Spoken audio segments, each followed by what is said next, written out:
cette notion très importante qu'on retrouve aussi dans la cure analytique, quelle qu'en soit la forme, l'application de la psychanalyse.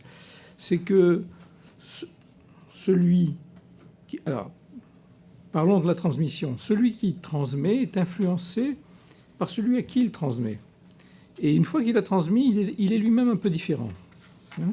Dans une cure analytique, on retrouve la même chose. C'est-à-dire qu'il y a dans c'est ce qui peut se passer au niveau de la cure, il y a quelque chose qui ne va pas que dans le sens du patient vers l'analyste et de l'analyste vers le patient au niveau de choses à découvrir, mais il y a des choses imprévues et il y a une influence mutuelle qui s'exerce. Donc, évidemment, il n'y a pas pour autant symétrie. De même que dans la transmission, il n'y a pas symétrie, même si après ça tend à se modifier selon des lois assez difficiles à systématiser. Le plaisir partagé, je crois que c'est quelque chose d'important aussi. C'est quelque chose qui est extrêmement important dans la transmission. J'y ai fait allusion.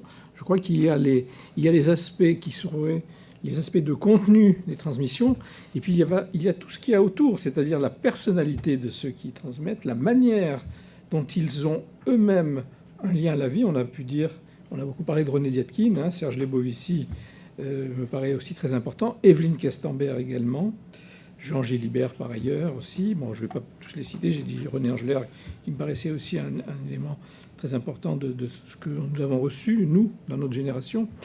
Mais il y a aussi cet appétit de vie, quelque chose qui fait qu'un psychanalyste, c'est pas seulement quelqu'un dans un bureau austère, sur un divan, sur un divan d'abord, puis sur un fauteuil, mais que justement il va circuler aussi à l'extérieur et il a bon.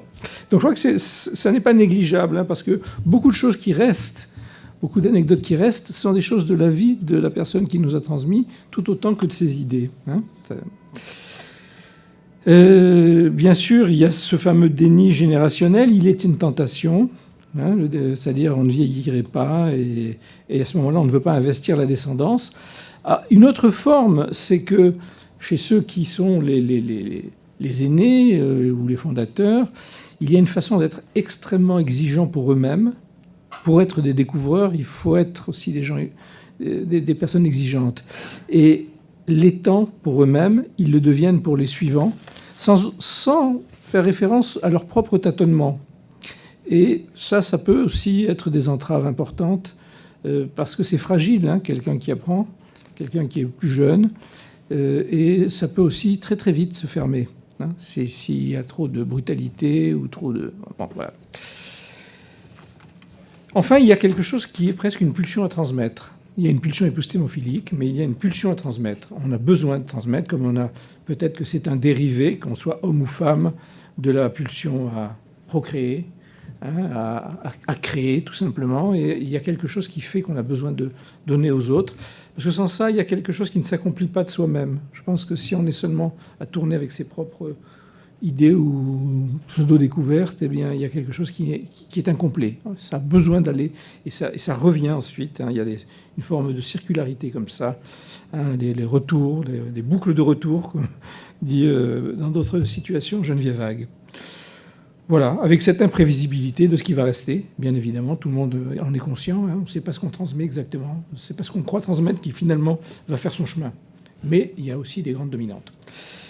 Peut-être que c'est ce que j'aurais pu le plus à dire là sur ce point-là. Et je vais passer, à moins qu'il y ait des... On verra après la discussion. Et je vais passer... Oui. Je passe maintenant donc à mon petit hommage à Jeannine Simon, qui est décédée. Et ça va dans la question de la transmission, puisque Jeannine Simon... je lui ai succédé après avoir travaillé dans son équipe. Je dois dire aussi, d'ailleurs, en hommage à Gérard Lucas, que c'est par Gérard Lucas que j'ai connu Jeannine Simon à l'hôpital de jour. C'est lui qui m'a présenté à elle lors d'une synthèse et c'est ce qui a fait qu'ensuite j'ai pu commencer à travailler avec elle. Bon. Et que je considère que c'est une très grande psychanalyste. Elle est décédée il y a quelques semaines. Elle était dans sa 102e année. À ce sujet, la petite scène du tennis, je ne sais pas si c'est la même, Jacques, mais Dans un psychodrame que Jatkin racontait, un patient voulait faire une partie de tennis. Et alors, c'était une scène de psychodrame. Et puis Janine, effectivement, faisait un petit geste comme ça. Et ça durait. À un moment, du coup, il s'est dit, ah bon, mais que se passe-t-il? Alors il dit, c'est que Madame Simon me renvoie toutes les balles. Alors, donc, ça ne pouvait pas s'arrêter. Bon. Alors, je vais, pour illustrer cela, et cette question, parce que tout son caractère est détenu là, dans cette façon de renvoyer toutes les balles, Janine Simon. Je vais essayer de vous parler maintenant d'un cas de supervision pour vous dire un peu comment elle m'a beaucoup apporté et pourquoi. Alors là, nous sommes dans l'idéalisation. Elle reste pour moi sans doute la plus grande analyste d'enfants que j'ai eu à croiser. Parce que ce qui s'est passé dans une supervision, je l'entends rarement. Et je dirais même que je serais bien incapable de faire la même chose avec mes propres supervisés. Ce qui était dans ces supervisions, c'était ce que j'en ai retenu. Il y avait 4 éléments principalement. La sûreté de compréhension exceptionnelle qu'elle pouvait avoir des mouvements psychiques de l'enfant. Et toujours dans la relation transférentielle qu'elle surplombait en quelque sorte dans la supervision. Une réflexion constante entre les liens étroits entre mes mouvements contre-transférentiels, mes paroles et les productions ultérieures. Alors c'est quelque chose qui rejoindrait ce que Michel Audy a développé autour de l'indexation. Et c'est dans cette zone-là, mais ce qu'il y avait même, c'était que pratiquement, et ça je peux en témoigner, quand certaines interventions que j'étais amené à faire à partir de sa supervision, donc dans une des séances qui suivaient, permettaient, quand j'en venais en reparler, en fonction de ce qu'avait été la réaction assez immédiate, perceptible, mais ça lui permettait de dire, voilà ce qui va se passer à la prochaine séance. Et ça se passait. Alors je dois dire que là aussi, dans les questions de transmission, moi, il m'est arrivé, dans la solitude de mon cabinet, en écoutant les patients, de dire, parce qu'on a toujours un doute, ce diable de Freud avait raison. Parce que je n'en étais pas sûr. Il y a des choses assez extraordinaires dont on doute quand on lit Freud. Et quand on voit que ça se produit, alors qu'on est dans le doute, il y a là quelque chose vraiment de très puissant qui se passe. Et je crois que l'attaque de la psychanalyse fait l'objet de manière incessante depuis quelque temps, est un peu injuste. Enfin, je pense que il y aurait à mieux faire connaître la psychanalyse, mais c'est vrai qu'on la connaît que du dedans, la plupart du temps. De l'extérieur, ça devient quelque chose de tout à fait réifié. Des 2 premiers points dont j'ai parlé, il résultait une forme d'anticipation de ce qui allait se produire, de transformation repérable, des réponses possibles, et c'était quelque chose qui amenait à ce que des choix nouveaux puissent se faire, parce que ce qui est toujours la grande difficulté en thérapie d'analyse d'enfants, c'est les choix. On a un matériel, et quelle direction va-t-on prendre? C'est aussi ce qui se passe au psychodrame, d'ailleurs. On a une multiplicité, tout à l'heure Eric en a parlé, il y avait une multiplicité de scènes qui pouvaient s'offrir. Quel choix va-t-on faire? Eh bien, avec la supervision de Janine Simon, on dit, il n'y a pas... C'est cette voie qu'on va choisir. Parce que c'est nous, parce que c'était moi, parce que c'était ce que je pouvais faire. Elle-même tenait compte de ce que j'étais. Avec une souplesse, justement, des orientations qui étaient proposées en fonction de ce que je construisais moi-même et des impasses dans lesquelles je me trouvais. Enfin, cette cohérence qui en résultait, et je dirais ce qui pouvait faire que, avec Janine Simon, ça c'est maintenant, c'est peut-être quelque chose qui n'est plus véritablement de mise. Il s'agirait de savoir pourquoi. Sans doute que le monde a évolué, sans doute que le monde social, la façon dont se font les relations au sein de l'évolution sociale ne le permettent plus. Mais pour elle, il s'agissait toujours de quelque chose d'extrêmement ambitieux et qui se suffisait presque, pendant un certain temps, à soi-même. C'est-à-dire qu'il n'y avait pas à faire plusieurs choses en même temps. Il y avait peut-être des choses qui pouvaient se succéder, mais l'analyse en elle-même pouvait constituer un tout. par rapport à une évolution de patient. Alors quand je parle de cela, je veux dire par là, ça ne signifie pas qu'il ne fallait pas qu'à un certain moment il y ait de l'orthophonie, ou de la psychomotricité ou d'autres approches institutionnelles. Mais que, par exemple, quand on décidait une analyse d'enfant, d'abord, il est vrai que c'était plusieurs séances par semaine. Bon, c'était 3 séances, hein, ça pouvait être 4. Je suis d'accord avec Anne Maupas quand elle dit qu'il y a quand même un processus analytique, même s'il n'y a pas de nombre de séances. Mais quand on voulait mettre vraiment quelque chose de fort et de pas trop prolonger en place, eh bien, on pouvait espérer, et ça me paraît extrêmement important, une modification de l'organisation. Alors, certains diraient la structure, mais une modification de l'organisation. Et le cas dont je souhaiterais vous parler peut-être en quelques minutes, j'ai combien de temps là, 10 minutes ou...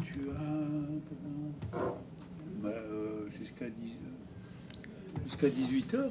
Oui, bon, j'ai une dizaine de... Ah bon, carrément. Bon, alors vous allez m'entendre plus longtemps. Je vais m'étaler alors. Mais ce cas, c'est un exemple. Vous me dites, hein, je fais ce qu'on me dit. Tu as une demi-heure, c'est une demi-heure. Bon, très bien.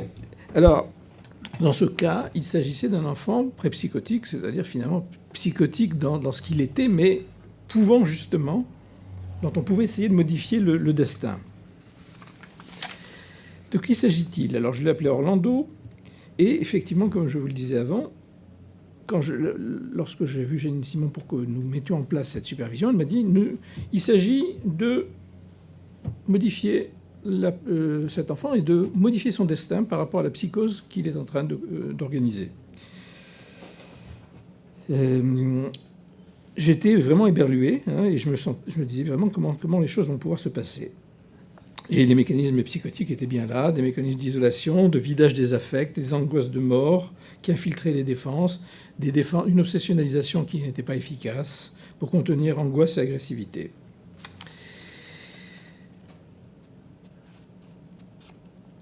Il avait 8 ans et demi lorsque j'ai commencé à le voir. C'était pas donc, on était quand même dans une situation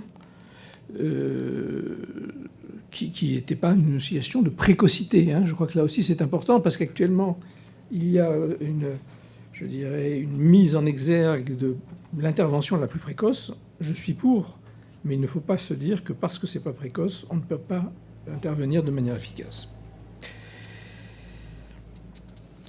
J'ai eu le recul suffisant, puisque ce traitement s'est effectué dans les années 90, et ce garçon, une fois adulte, dont je vous donne déjà le résultat, il était plus psychotique. Hein. Il témoignait d'une vie sociale satisfaisante, professionnelle également. Il avait des mécanismes névrotiques, et il y avait évidemment des petits points dans le domaine sentimental qui laissaient un peu à désirer, mais enfin des choses qui ne font pas partie de la pathologie.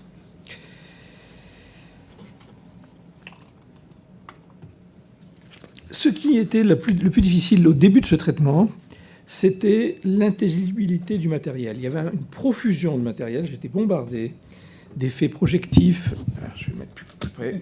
C'est pénible. Non, mais je vais me mettre tout plus près, voilà. Et c'était ce que je signais tout à l'heure, c'est-à-dire que faire avec tout ça, hein. Je me sentais débordé avec tous les éléments contre-transférentiels que ça suppose. Et cette supervision m'a d'abord permis de me repérer, de supporter les effets d'incompréhension sans liaison immédiatement perceptible. Ce que j'éprouvais contre-transférentiellement, c'était une profonde fatigue. Je devais lutter à chaque séance, 3 fois par semaine, contre quelque chose qui faisait que j'essayais d'échapper à l'emprise que je sentais très très forte, très puissante. Et cependant, le patient se met à dessiner d'interminables et minutieux plans de métro et de bus, des cartes géographiques, et il amenait de chez lui des tas de livres. Alors vous voyez que ce n'est pas que les autistes qui font des plans. Hein. Là, on était dans une autre configuration, et il y avait ces plans de métro. Mais il y avait des livres sur les trains, il y avait des livres sur le monde souterrain, sur la géologie, la vie animale invisible se déroulant sous terre, ce qui n'est déjà pas du tout autistique. Hein. Il faisait un peu la même chose à la maison, et c'était quelque chose d'une activité impérieuse qu'il n'avait pas maîtrisée. Il fallait que je ne le quitte pas des yeux quand il dessinait. Alors, il s'offrait comme ça, il s'allongeait sur le bureau de la pièce, et il vérifiait que je ne le quittais pas des yeux et je devais me taire par ailleurs. Seulement quand il me demandait mon avis.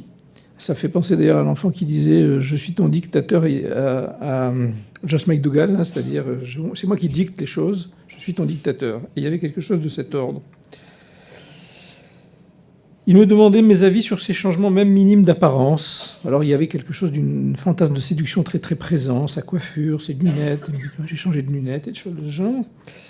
Et il me posait des questions très intrusives sur ma vie et sur mon travail. Il pensait que je vivais au centre, que je dormais dans mon bureau et que je le recevais donc chez moi, dans une intimité qui traduisait ces fantasmes de séduction. Et il se mit à dessiner d'ailleurs le plan du centre Alfred Binet, dans lequel il imaginait qu'il y avait sans doute un passage secret sous le centre et que ce passage secret peut-être me permettait de le surveiller dans sa vie à l'extérieur. C'est-à-dire qu'il y avait vraiment cet aspect de collage très particulier. Et moi-même, quand j'essayais de renvoyer les questions, comme on apprend quand on est... Pourquoi tu me demandes ça, etc. Ça n'avait absolument aucun effet. Et je me sentais de plus en plus paralysé, immobilisé par sa surveillance, ses remarques sur ma fatigue, la lenteur de mes gestes, la difficulté à me mouvoir. Alors, en supervision, j'hésitais, quand on parle de Jeanne Simon, en me disant, est-ce que je dois me saisir de cette maîtrise qui tend à abolir toute distance entre nous et quelque chose qui est une projection mortelle en direction de la figure paternelle. Je ne vous parle pas de la famille, mais il voulait vérifier en permanence que j'étais bien en vie, sous peine d'être lui-même exposé à la mort. Mais je ne savais pas trop qu'en faire et qu'en montrer. Et Jeanine Simon, et ça je crois que c'est toute l'habileté et la capacité de sa position d'analyste d'enfant, elle ne m'a pas dit que c'était faux, elle m'a dit c'est tout à fait juste, mais ce n'est pas dans cette direction que vous irez de manière la plus fructueuse. Elle a mis l'accent sur un autre aspect. Pour elle, les plans, les souterrains, la géologie, la vie animale, ça pouvait être un intérêt pour le corps maternel. Et c'était cela aussi qui faisait qu'il y avait un intérêt aussi compulsif, dont il ne pouvait pas s'arrêter de. Et je remarquais que dans la profusion des livres, mais parce qu'elle m'avait suggéré cela, sur les livres sur les trains et la géographie, il y en avait un sur le corps humain. Il l'avait feuilleté devant moi, mais j'avais oublié. J'étais obnubilé par autre chose. Cette remarque produisit un effet sur moi, induisant des possibilités de liaison d'éléments, de matériel épars, dans des configurations où j'arrivais moi-même à penser différemment ce qui se déroulait. C'est-à-dire qu'il y a eu une libération à ce moment-là de ma propre associativité. Il se trouvait que la mère avait des craintes de maladie, elle avait des phobies, des craintes d'atteinte corporelle. Et le fait que j'évoque qu'il pouvait être inquiet pour sa mère et l'ignorance dans laquelle il se trouvait quand elle avait été en clinique, parce qu'elle avait dû subir une petite intervention chirurgicale, a fait qu'un lien a pu se faire avec l'inquiétude dans laquelle il était de ne pas tout savoir sur moi. On avait parlé de la crainte mortelle pouvant m'atteindre, mais il y avait aussi cette étrangeté de ce que je représentais dans ce lieu où je le recevais. Et ça va immédiatement, au cours de cette séance, orienter le matériel différemment. Il s'est mis à insister sur les portes automatiques, sa frayeur et sa fascination pour ce qu'elle provoquait chez lui. Il y avait une charge traumatique dans les portes. C'était pas seulement de l'ordre de la séparation-disparition, la question d'une coupure, comme j'étais tenté de le faire, mais comme Jeanine Simon me le dit, elle me dit attention à ne pas être trop schématique dans les affaires de coupure, la porte représente la séparation, etc. Il faut essayer d'élargir votre approche. Et deux choses sont apparues. L'activité de dessin s'est modifiée. Deux souvenirs apparaissent à ce moment-là. D'une part, des images concernant les visites à sa mère en clinique lors de la naissance d'une petite sœur. Deuxièmement, un souvenir d'une station de montagne, quand il était très petit, qui avait entraîné une séparation parce qu'il avait eu un problème pulmonaire. Et il se mit à dessiner différentes versions d'accidents sur cette route de montagne qui menait à cette station. Et puis en même temps est apparu le personnage de Goldorak, qui était alors dans les dessins quelque chose de... qui était la transformation du corps. Je vais peut-être aller un petit peu plus vite, mais cette question de transformation, que j'ai développée par ailleurs dans aussi un écrit, il me semble qu'elle touche quelque chose de fondamental dans ce qu'est le processus analytique, ce qu'est le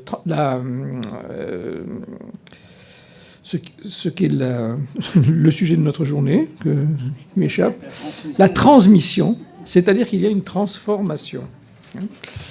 Et donc, ce patient, comme il me demandait de dessiner avec lui à un moment donné, a fait exister en moi l'idée qu'il y avait la possibilité de faire un squiggle, des squiggles.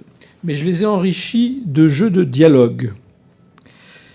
Et ça a porté d'abord sur ses voyages en montagne, puis sur d'autres thèmes. Et il me demandait à chaque fois, aujourd'hui, on va faire un jeu de transformation. Ça venait de lui. J'avais jamais prononcé ce mot.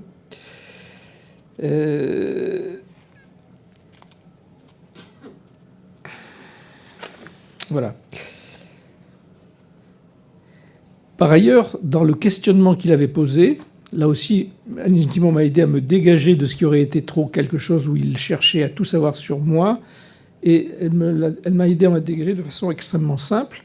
Elle m'a dit, mais il est en train de faire un transfert paternel sur vous. Et c'est à ce niveau-là, à un niveau beaucoup plus oedipien. Parce que moi, j'en étais dans le collage primaire, des choses comme ça, qui ne menaient à aucune possibilité interprétative fructueuse. Donc je crois que là aussi, une de ces leçons, c'était qu'il fallait, c'est d'ailleurs pas la seule qui le disait, mais il faut toujours revenir quand même à l'organisation oedipienne. Même quand il s'agit d'enfants qui sont dans une autre configuration, il faut partir de là. Donc la rivalité aux autres enfants, il est apparu qu'il craignait que les autres aient abîmé ses feutres, etc.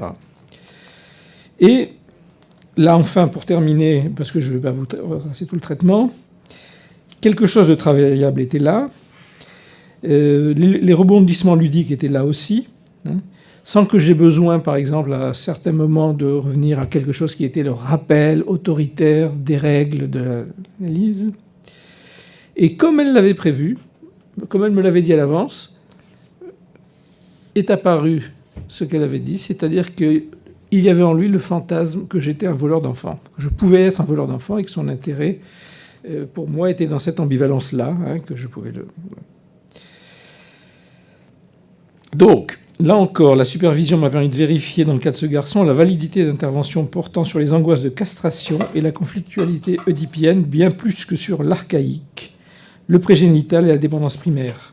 Je vais vous épargner le jeu de squiggle, le jeu de transformation. Voilà, je pense que ça...